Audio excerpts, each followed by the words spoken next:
Sim, ele foi no período, digamos assim, ele foi no período um pouco antes da reforma, Uhum, Cardeal Ximenes.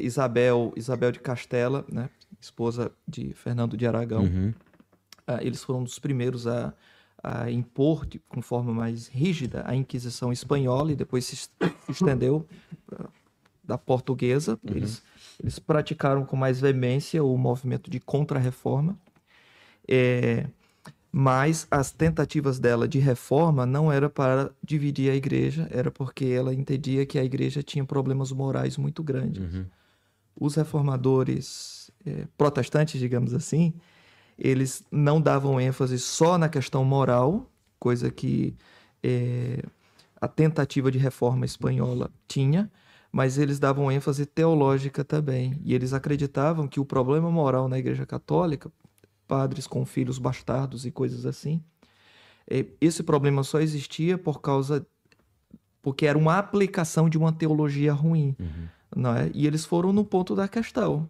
porque não adianta reformar a moralidade. Você tinha que reformar a teologia que gera a moral, não é? Uhum. Então, eu acredito que foi por aí.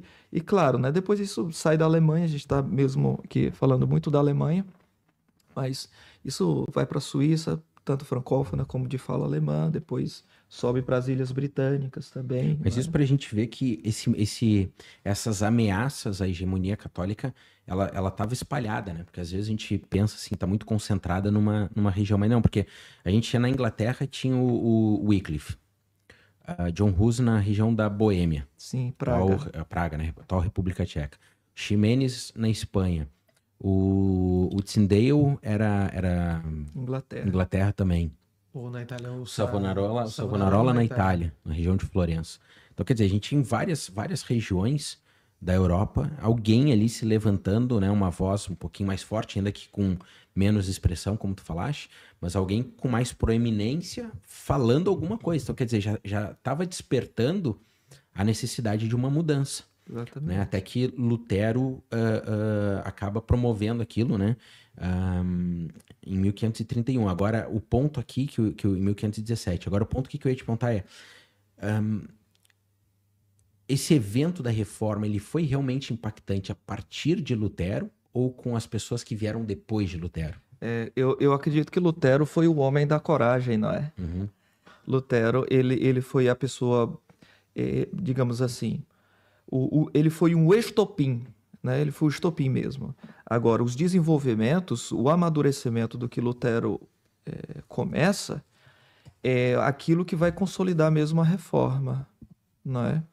Porque esses eventos que convergiram para que houvesse a reforma na Alemanha, depois outros eventos vão convergir para que haja reforma, por exemplo, na Suíça também, porque a França ela continua católica. Só que existe tentativa de reforma dentro da França, né? Através dos humanistas franceses, ainda tem isso. E Calvino, ele era um humanista uhum. francês, né? E leitor das obras de Lutero. Sim, porque quando Lutero aparece no cenário, Calvino era um jovem, né? Muito jovem. Uhum. Ah, Ele teve a oportunidade de contemplar o desenvolvimento da reforma. Não sei se estou certo nessa afirmação, mas ele teve a oportunidade de contemplar o desenvolvimento da reforma enquanto ele ia crescendo, amadurecendo. exatamente. E ele era um leitor de Lutero. Ele mesmo Uhum, diz: o que eu escrevo é uma nota de rodapé concordando com tudo que Lutero escreveu. Calvino ele dizia isso, não é? Ah, porque se não fosse a perseguição dos católicos franceses contra os humanistas franceses, que a maioria eram teólogos, claro, haviam humanistas advogados também. Calvino era um Calvino, advogado, exato. né? Mas na sua expressão maior eram teólogos.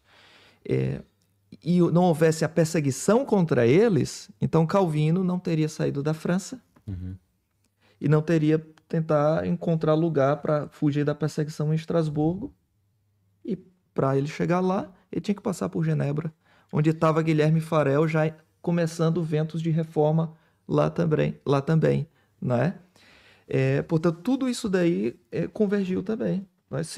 Por exemplo, se Calvino, se não houvesse perseguição na França contra os humanistas franceses, Calvino teria permanecido lá, a reforma em Genebra não teria sido consolidada, porque só vai ser consolidada a partir de Calvino, né?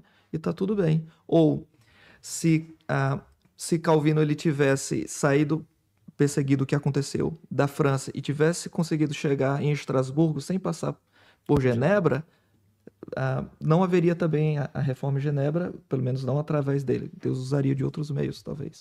Mas tudo converge. Mas em Genebra que ocorre aquele encontro dele com Farel, que ele diz, eu só quero seguir o meu caminho para estudar em paz, uma coisa assim. Farel diz que Deus amaldiçoe.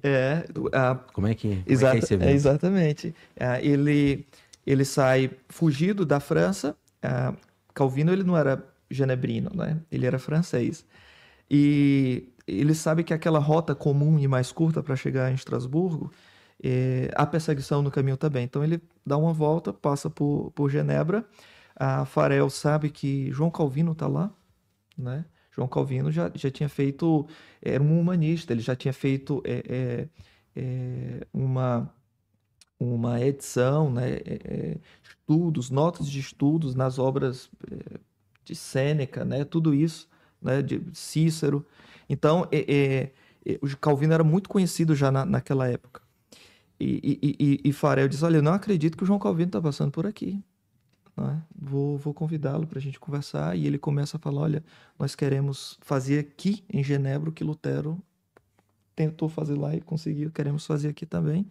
E nós sabemos que você é protestante, concorda conosco, com as mesmas ideias, e pedimos a sua ajuda. E Calvino disse, não, eu quero subir para Estrasburgo,